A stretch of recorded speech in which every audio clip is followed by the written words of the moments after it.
आज की इस कार्यशाला का तरीके शब्द है और इसमें हमारा है शिक्षा की रोचक युक्तियाँ।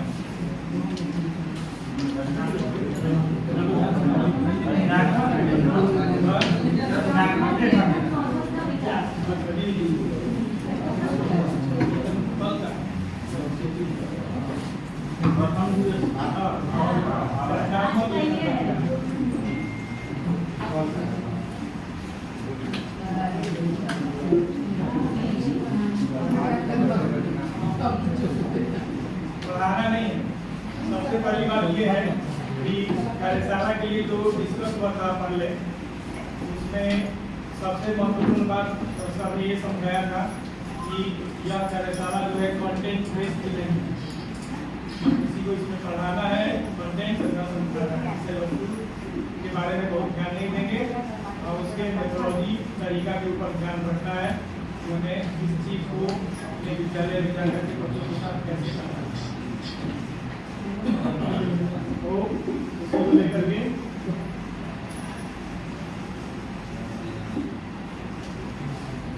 सबसे पहला है इसमें रचनात्मक लेखन का अर्थ। जब हम बात करते हैं रचनात्मक लेखन की, तो जब भी लेखन की बात करते हैं अपने क्लास में अपने शिक्षकों के साथ, तो थोड़ा सा ये रहता है कि लेखन में क्या क्या चीज़ें हैं, पत्र निबंध अनुच्छेद इत्यादि के बारे में हमारा दिमाग तक जाने लगता है। लेकिन जो रचनात्मक लेखन है वह जो है लेखन कला जो है भावों और विचारों को अपने शब्दों के माध्यम से जब हम मूल रूप देते हैं, सुव्यवस्थित करते हैं, तो उसको हम रचनात्मक लेखन कहते हैं। दूसरा है कि भाषा के माध्यम से मनुष्य के हर शोक दुख इत्यादि भावों को जब हम इकट्ठा करके उसको मूल रूप देते हैं, लिखते हैं, वह रचनात्मक लेखन।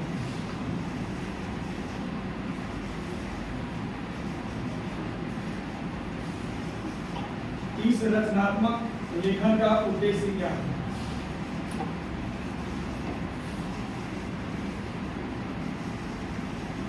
तो हर एक स्तर पर अलग अलग इसका उद्देश्य है। प्राथमिक कक्षाओं के लिए अलग है, माध्यमिक कक्षाओं के लिए अलग है, कुछ प्राथमिक कक्षाओं के लिए अलग है। तो थोड़ा सा जब शब्दों पर ध्यान रखेंगे तो समझ में आएगा कि प्राथमिक कक्षा के छात्रों को लेखन के माध्यम से कैसे सशक्त बनाते हैं। तो पहला इसमें शब्द निर्माण, नए शब्द सिखाना, ये हमारा उद्देश्य होना चाहिए। शुद्ध वर्तनी का ज्ञान करना या कराना। छात्रों में क्रियाशीलता का विकास होगा। छात्रों को सुंदर लिखना और अपने भावों को लिखित रूप में अभिव्यक्त करना सिखाया जाता है प्राथमिक स्तर पर। छात्रों में भाषाई कौशल, सुनना, बोलना, पढ़ना और लिखना सभी का विकास रचनात्मक लेखन के माध्यम से होता है। जैसे कोई भी बच्चा किसी से भी बात कर रहा होता है तो अपने भावों को प्रदर्शित करता है गद्य के माध्यम से, कुछ न कुछ अपनी बातों को रखता है दूसरे के सामने।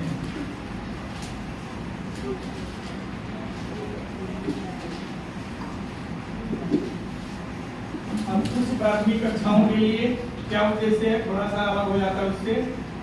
इसमें व्याकरण संबंध भाषा को लिखना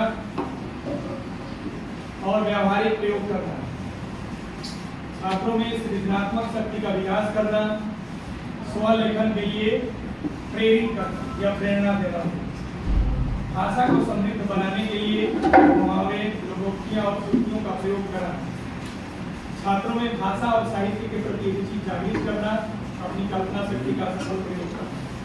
उच्च प्राथमिक कक्षा के लिए उद्देश्य है कि हम छात्रों को कोई भी चीज व्याकरण सम्मत होकर के लिखवाने का प्रयास करें ताकि वो व्याकरण सम्मत भाषा का प्रयोग कर सके, लिख सके और व्यवहारिक बना सके।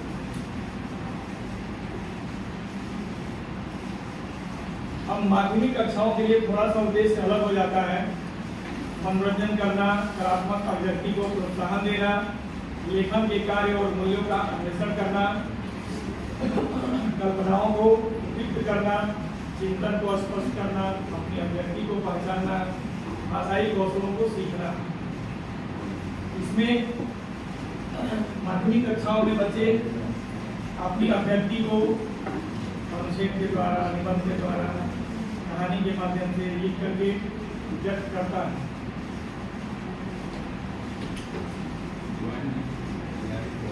अब इस लेखन की तैयारी कैसे करें?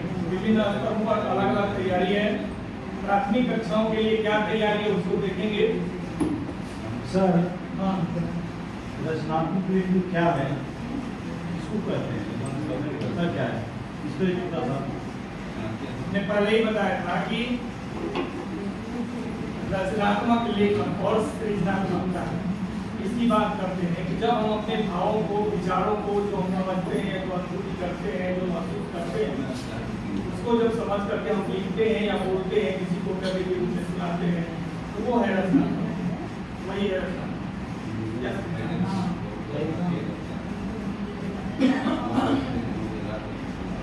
प्राथमिक कक्षाओं के लिए पूर्व तैयारी क्या करेंगे? प्राथमिक कक्षाओं में शिक्षक शुद्ध भाषा का उच्चारण स्वयं करें तथा अनुकरण के आधार पर छात्रों से भी जाना है।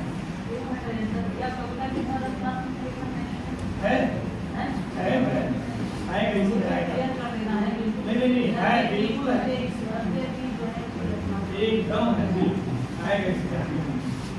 ऐसा नहीं कर सकते कि केवल गद्य ही रचनात्मकता है। वो अपनी बातों को कविता के माध्यम से भी बता सकता है, कर सकता है, करते भी बच्चे रचनात्मकता जिसमें हो जाए, मतलब जिसके दिमाग में कुछ आए, जिसमें जरूरी नहीं है कि वो गद्य के माध्यम से ही बताए, वो कविता भी तो कर सकता है।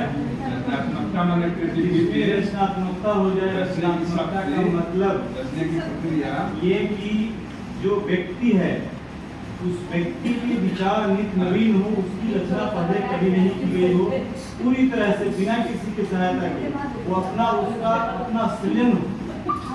बिल्कुल बिल्कुल सही बात है ये। सृजनात्मकता या रचनात्मकता उसी को कहेंगे, किसी की कही हुई बात को जो रख देना ये रचनात्मकता नहीं है। रचनात्मकता ये है कि वो क्या सोचता है, उसके दिमाग में अभी क्या विचार आया है, उस भाव को प्रकट करे, तो वह रचनात्मकता। उस व्यक्ति की वैयक्तिकता जी उनको कह लेने दीजिए उपाध्याय जी को, बात क्या बोलिएगा बीच में अगर डिस्कशन नहीं हो तो निराश हो जाएगा। हम तो बता ही रहे हैं। अच्छा तो पहले ब्लॉग नहीं है ये चार्ज करने मोबाइल है या हो सकता है। अच्छा शुरू करिए। अगला है सेशन कंप्लीट कर दिया।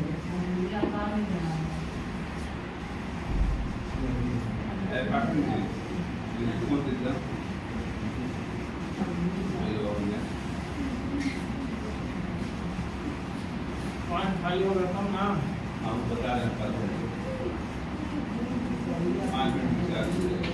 प्राथमिक कक्षाओं के लिए पूर्व तैयारी में पहला पॉइंट ये था कि हमें शुद्ध भाषा का प्रयोग करना है, उच्चारण हमारा स्पष्ट हो, भाषाई शुद्धता हो।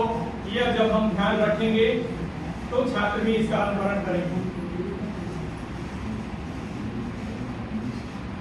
दिखाई दे रहा है लाइट लगी हुई थी।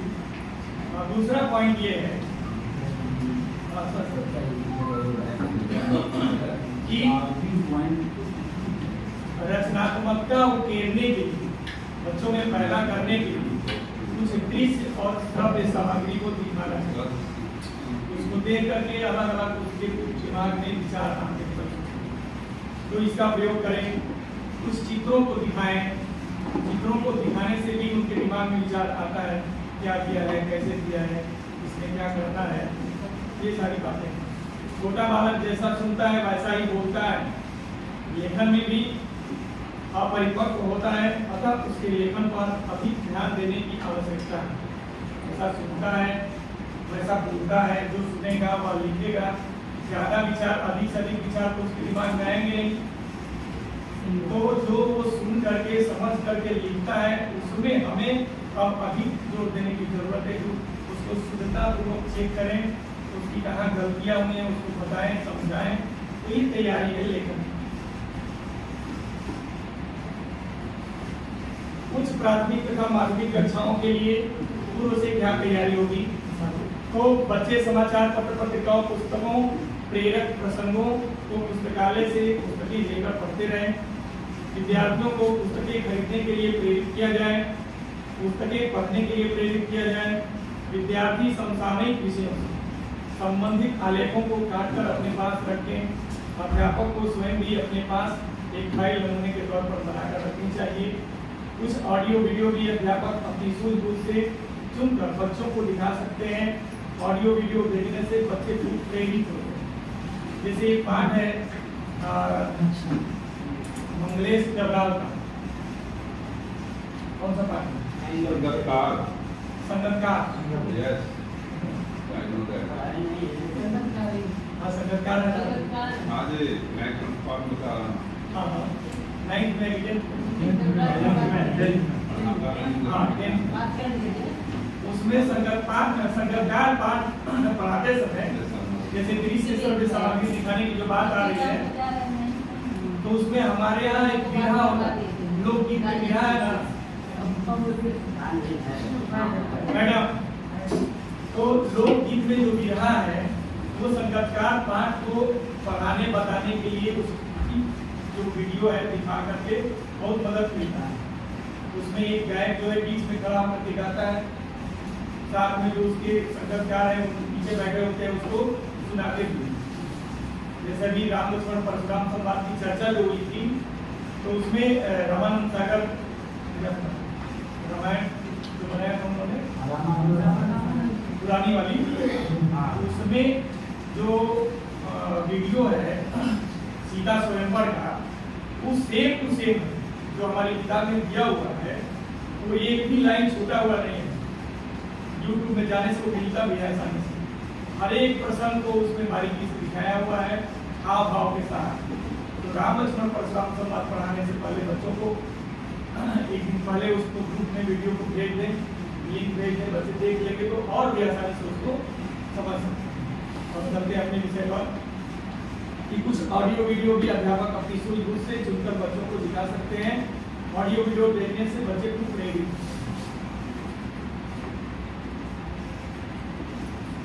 सृजनात्मक लेखन में गुणवत्ता, क्या गुणवत्ता है? प्रेरित करने पर विचारों और तथ्यों के संग्रहण के लिए भी विद्यार्थी तैयार रहते हैं और ऐसा करके आनंदित भी होते हैं। जब तक हमारी प्रेरणा बच्चों के पास जाएगी तब तक तो रचनात्मकता के लिए वो तैयार नहीं हो। हम ही हैं, अध्यापक ही हैं, जिसको प्रेरित करके कुछ लिखने के लिए विवश किया जा सकता है। और जब उसके अंदर विचार आने लगेंगे और जो कुछ भी आप लिखने को कहेंगे तो आसानी से वो लिख सकते हैं। यह समस्त पूर्व तैयारी सृजनात्मक लेखन में गुणवत्ता प्रदान करती है। स्वाध्याय सृजनात्मक लेखन में गुणवत्ता हेतु पूर्व तैयारी की आवश्यकता आवश्यक कड़ी है, क्योंकि अपने भाव और विचारों को प्रकट करने के लिए विद्यार्थियों के पास पर्याप्त शब्द भंडार होना चाहिए। इसकी भी तैयारी होनी जरूरी है।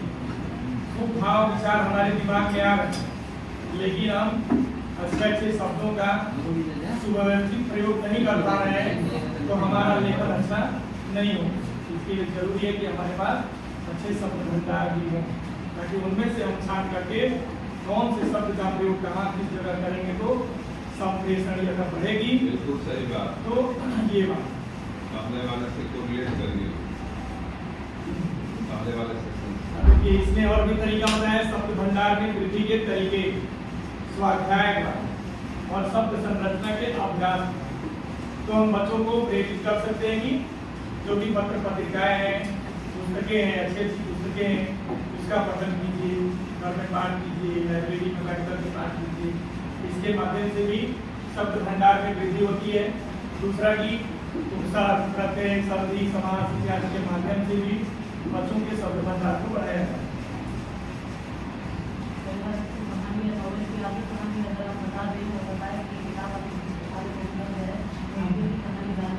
हाँ, ये जैसा मैडम ने बताया अभी कि किसी कहानी की चर्चा आद्य पूरी कर दीजिए तो बच्चा उसे पूरा जानने के लिए जरूर उस पुस्तक के बारे में सोचता है और उस तक पहुंचने का प्रयास करता है।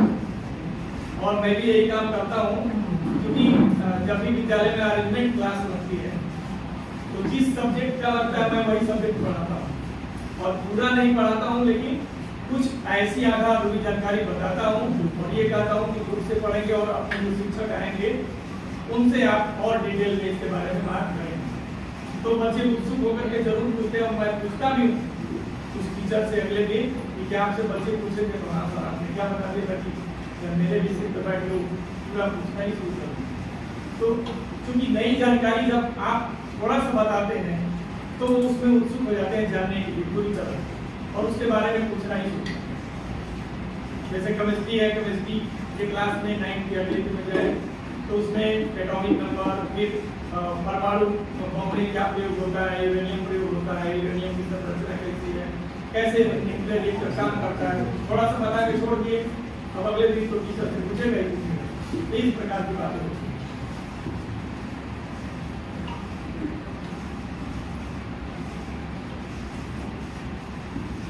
वाक्य जो है अभिव्यक्ति का सशक्त माध्यम। रचनात्मक लेखन की योग्यता विकसित करने के लिए विद्यार्थियों को विभिन्न प्रकार की वाक्य संरचनाओं से परिचित कराना तथा उनका अभ्यास कराना भी आवश्यक है। इसके पहले हमने शब्दों के बारे में कहा था कि शब्द भंडार का भी होना जरूरी है। अब जब आपके पास मीन्स बच्चों के पास शब्द भंडार हो जाएंगे तो अब उनको सही तरीके से वाक्य में पिरोना भी बहुत जरूरी है कि किस प्रकार के शब्दों का किस जगह से प्रयोग करके हम वाक्य को अच्छा मजबूत बना सकते हैं, अच्छा बना सकते हैं।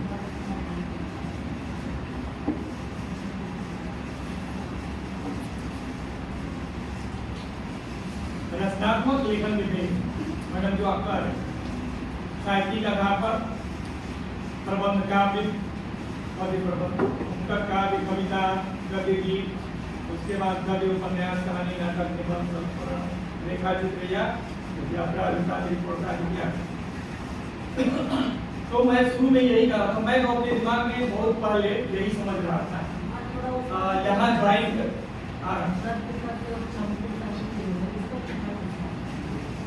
और उसके बारे में मैं नहीं कर पाऊंगा, मेरा सब्जेक्ट बहुत लंबा है।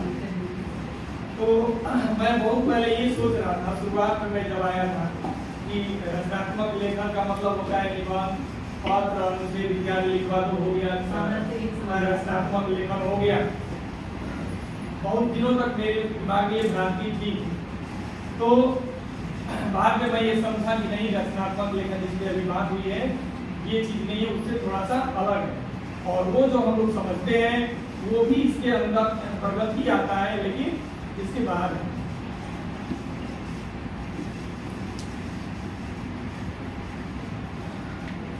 रचनात्मक लेखन का लिखित अभ्यास करते समय याद रखी जाने वाली बातें, भाषा पर अच्छी पकड़। जब आप बच्चों को शब्द भंडार के रूप में मजबूत कर लेंगे, वाक्य संरचना के बारे में बता देंगे, तो अब भाषा पर अच्छी पकड़ हो सकती है। व्याकरण के सभी अवयव ज्ञात हों, जैसे सर ने यहाँ पर कहा था हमारे प्राचार्य महोदय ने कि किसी भी शिक्षक को दे देते हैं कि हिंदी पढ़ा लीजिए, लेकिन ये हिंदी के साथ सबसे बड़ा अन्याय है, क्योंकि कोई भी व्यक्ति व्याकरण के सभी अवयवों से भली भांति परिचित नहीं हो सकता।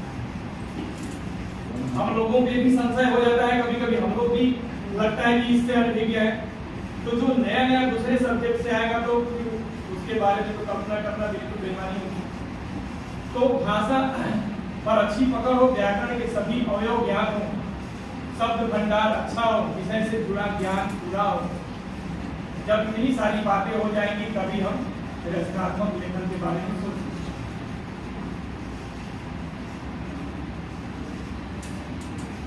रचनात्मक लेखन और भाषाई कौशलों का विकास।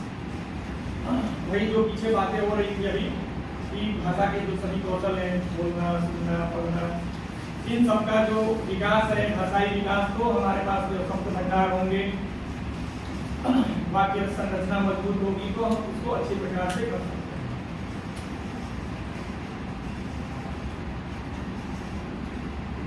अब रचनात्मक लेखन की असली चुनौतियां क्या हैं, इसमें हम भी शामिल हैं। विद्यार्थियों को लिखना पसंद नहीं है, हम बहुत प्रयास करते हैं, फिर भी पूरी तरह से सफल नहीं हो पाते हैं। विद्यार्थियों का शब्द भंडार अल्प है, विद्यार्थी भाषा की सीमाओं को नहीं पहचानता, लिखित अभ्यास की जांच सही तरीके से नहीं होती है, क्योंकि वर्क प्रेशर इतना अधिक रहता है कि हम भी फटाफट करने का प्रयास करते हैं। सही बात है, वास्तविकता यही है कि सभी कॉपियों का चेक होना भी जरूरी है, और हिंदी शिक्षकों के लिए तो बहुत है। हिंदी में आपको अभ्यास भी चेक करना है, नहीं करेंगे अगर ईमानदारी से तो अभ्यास भी चेक करना है, कॉपी भी चेक करनी है, और नहीं तो ज्ञान सागर की बुक में जो अभ्यास को प्रश्न है उनको भी चेक करना है, तो बहुत ज्यादा बर्डन होता है। लिखित अभ्यास की जांच सही तरीके से नहीं होती, छात्रों को रचनात्मक लेखन में विविधता नहीं दी जाती। जो रटा रटा है चीज है, जो वस्तुएं हैं, जैसे पत्र है, निबंध है, अनुच्छेद, इसके बारे में हम भी बच्चों से रूबरू हो जाते हैं और अपना रिजल्ट लेते हैं, लेकिन बारीकी से ध्यान दें, अच्छे से काम कराएं। तो अभ्यास के हर एक पाठ के अंत में सबसे अंतिम जो प्रश्न है उसको हम लोग भी नजरअंदाज करते हैं, और बच्चे तो बिल्कुल उसको करना नहीं चाहते, और जो उसको कराता है तो बच्चे उसका लाभ लेते भी हैं, और अंत में उसका लाभ ही मिलता है। हाँ बोलिए। मैं कराता हूँ, हमने ये नहीं कहा कि कोई नहीं कराता होगा, लापरवाही बरती जाती है अक्सर, इसके लिए मैं दावा कर सकता हूँ लापरवाही होती है। अधिकतर लोग ये कहते हैं कि 14 में पढ़ा दिए, 15वां क्वेश्चन में वही है, हाँ जी इसको घर से लिख के ले आए,